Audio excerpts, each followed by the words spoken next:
Hello guys, स्वागत है आप सभी का शिव ओम क्लासेस के ऑनलाइन प्लेटफॉर्म में। अब हम अपना जो नेक्स्ट क्वेश्चन करते हैं, क्लास 10th के साइंस के एनसीईआरटी सॉल्यूशंस हम देख रहे थे। हमारा नेक्स्ट क्वेश्चन काफी अच्छा इंपॉर्टेंट क्वेश्चन है। At the time of shortcut, भाई किसी भी सर्किट के अंदर जब शॉर्टकट होता है, at the time of shortcut the current in the circuit, जब किसी भी सर्किट के अंदर शॉर्ट सर्किट होता है, हम बोलते हैं भाई शॉर्ट सर्किट हो गया। तो जब शॉर्ट सर्किट होता है तो उस समय उस सर्किट के अंदर क्या कंडीशन होती है, हमारे को ये बताना है।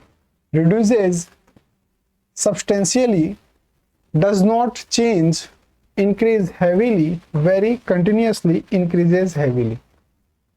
तो जब इसको आराम से समझते हैं, जब किसी सर्किट के अंदर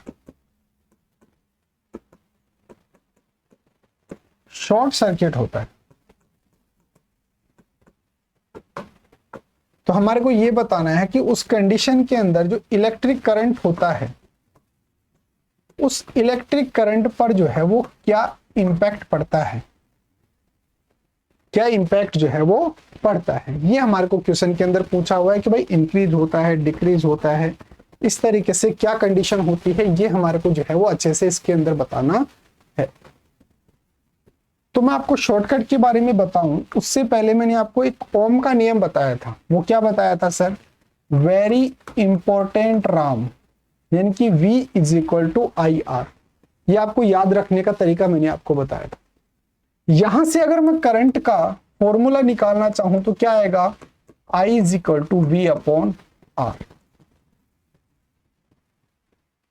ठीक है, फिर बात करते हैं शॉर्टकट की। भाई जब कोई शॉर्ट सर्किट होता है तो उस समय क्या होता है? तो जब किसी भी सर्किट के अंदर शॉर्ट सर्किट होता है तो वहां पर जो होता है रेजिस्टेंस जो होता है, उस कंडीशन के अंदर रेजिस्टेंस जो होता है वो हो जाता है जीरो। जब सर्किट के अंदर शॉर्ट सर्किट होता है उस कंडीशन के अंदर सर्किट के अंदर रेजिस्टेंस की वैल्यू जो होती है वो कितनी हो जाती है? जीरो हो जाती है। अब यहां से अगर मैं जीरो को इसमें रख दूं, इस फॉर्मूला के अंदर रख दूं, तो आई जो है वो कितना हो जाएगा? इन्फिनिटी हो जाएगा। कैसे sir? I is equal to V upon zero, और किसी भी वैल्यू के अंदर जब आप जीरो को डिवाइड करेंगे तो ये कितना हो जाएगा? इन्फिनिटी। यानी कि सर्किट के अंदर अचानक से हैवीली जो है वो करंट जो है वो क्या होगी? फ्लो होगी, यानी कि बहुत ज्यादा क्वांटिटी के अंदर करंट जो है वो फ्लो होगी। तो यही जो है हमारे को क्वेश्चन के अंदर बताना था। देखिए यही हमारे को जो है वो क्वेश्चन के अंदर बताना था। भाई रिड्यूस होती है? नहीं, चेंज नहीं होती है। चेंज तो होती है। इंक्रीज हैवीली, बिल्कुल इंक्रीज जो होती है कैसी होती है? हैवीली इंक्रीज होती है। वेरी कंटिन्यूअस, कंटिन्यूअस नहीं होती, बहुत ज्यादा जो है वो क्या होती है?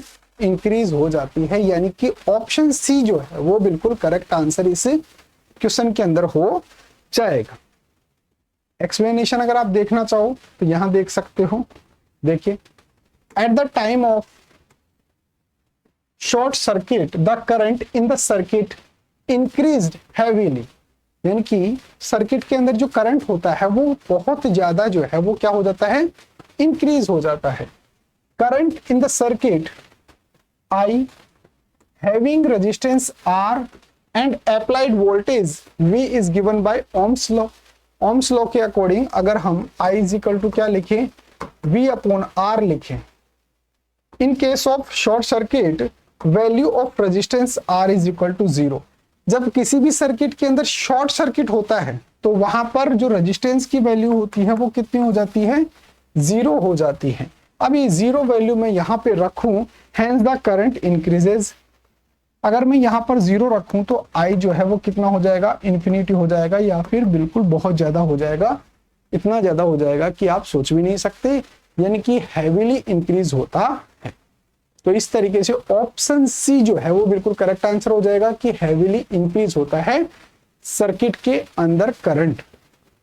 इस तरीके से आप इस क्वेश्चन को जो है वो समझ सकते हैं। उम्मीद है आपको समझ में आया होगा। फिर भी अगर समझ में नहीं आया तो वीडियो को लाइक करके और कमेंट कर देना आपका जो भी क्वेश्चन हो, या फिर जो स्क्रीन पे आपको नंबर दिख रहे हैं उस पर आप मेरे को व्हाट्सएप पे मैसेज कर सकते हैं। नोट्स वगैरह चाहिए हो बिल्कुल फ्री ऑफ कॉस्ट तो मैं आपको प्रोवाइड कर दूंगा। मिलते हैं अगला टॉपिक के साथ। Thank you so much.